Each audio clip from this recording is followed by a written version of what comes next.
process.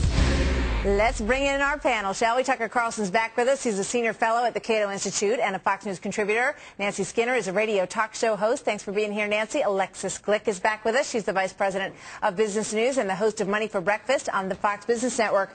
Tucker, I can't figure out why they want to be saddled with this responsibility. You know, why would the government be interested in getting into the nitty-gritty of pay for executives? Why would the government be interested in controlling other people's lives? Yes, that's the question. That's a great question, and I think the answer is simple. The more control you have, the more power you accrue, and this is sort of the basic goal of government always and everywhere. And this administration and previous administrations is to increase control over the individual. This is such an obviously bad and scary idea that I'm sort of surprised that people haven't risen up in revolt. But the truth is, people hate CEOs. They hate overpaid executives. No one will say boo. But this is an important moment that we should be noting with horror and fear.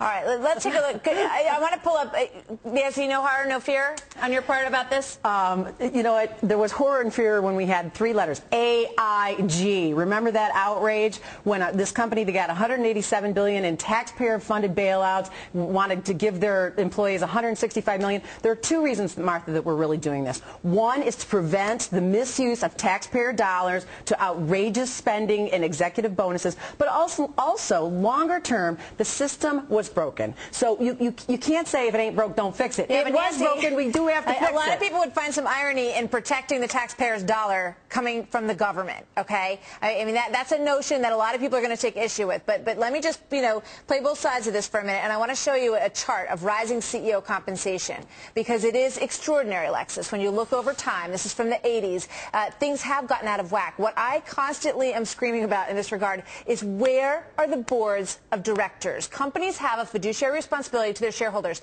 I think most Americans do not want the government's hands in this issue, but somebody at the company already has that responsibility. Yeah, I mean, look, there's two things here. This is a populist response to the outrage fueled by things like AIG.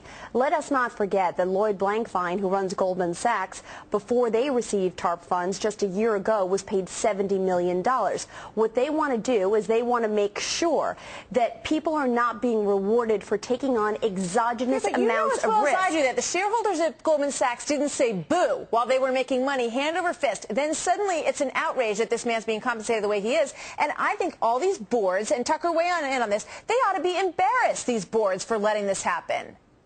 It's their responsibility, though, not the government. If they'd offered oversight, I mean, look, I don't think anyone would defend some of these compensation packages. They're obviously out of whack. If your company is failing, you probably shouldn't be, taking away tens of millions of dollars at the end of the year. That's not the question. I think we're in consensus on that. The question is, will the government response make it better or worse? And this, let's make no mistake, this is a radical enlargement of government power. It's radical. If they can tell you how much you can pay your employees, what can't they tell you? On your point about the boards, okay, they aren't doing their job. Obviously, Precisely. That's why we're here. But you trust the government to take this responsibility on and do a good job with it. Wait, when it's about the taxpayer dollars, that's what this pay-czar is about. It's about implementing that. But beyond that, Citigroup wants to pay bonuses now. One guy in their energy trading unit got a $100 million bonus in a year on 664 pre-tax dollars. You don't want to say that we all pay, since that's deductible, we all are paying for that. And when it comes to banks, we are threatening actually the financial security of the banks, because when the banks do it, we're on the line for banks. What I want is a free market, okay, and I want the companies to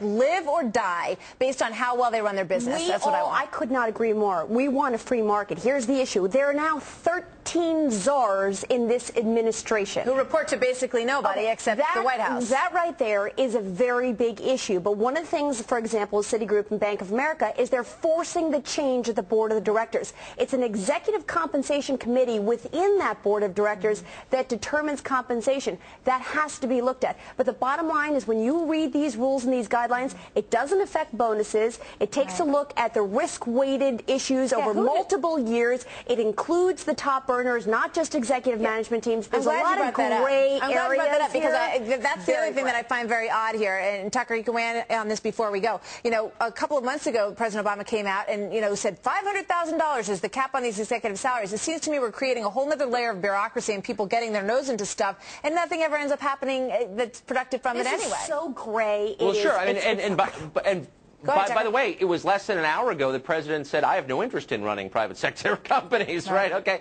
Here's the principal question that needs to be answered. Where does government get the right to set private sector salaries? Because it's our Before you answer taxpayer that dollars, question, Tucker. Okay, it is we, the look, taxpayers, who are paying these salaries. I couldn't what do be you more mean? Are we supposed to opposed. just have an endless bank going out there? But these are I'm not gonna publicly shout you down. traded companies. Okay. I mean, these are still free capital markets. Gotta go, guys. If we're not invested in them anymore, that doesn't give us the right to determine compensation. Yeah, they already have Bingo. public responsibility as corporations. They already have that responsibility. Nancy Skinner, thank you very much for coming in. Alexis Glick, always good to see you. Tucker, thanks as always. Tuesdays with Tucker. We'll see you next week. Thanks, Tucker.